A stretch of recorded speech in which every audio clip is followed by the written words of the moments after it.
सेहतमंद खुराक एक सेहतमंद जिंदगी की निशानी है और हम एक ऐसे मुल्क में रह रहे हैं जहां पहले तो लोगों को खुराक ही नहीं मिलती और अगर मिल भी जाए तो वो ग़िज़ाइयत से भरपूर नहीं होती। इसी से मुतालिक द न्यूज़ ने रिपोर्ट किया है कि सेहत आमा के माहिरीन ने सेहतमंद मुआशरे के हसूल के लिए ग़िज़ाइयत से भरपूर खुराक और पीने के साफ पानी की ज़रूरत नेशनल डाइट पॉलिसी बनाने पर जोर दिया है।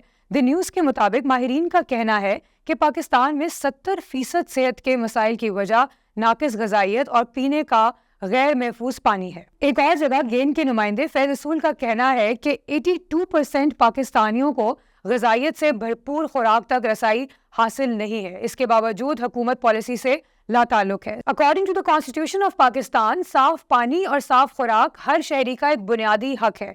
इसलिए गवर्नमेंट ऑफ पाकिस्तान को चाहिए कि वो आवाम को न सिर्फ प्रॉपर फूड प्रोवाइड करे बल्कि न्यूट्रिशन अवेयरनेस भी क्रिएट करे।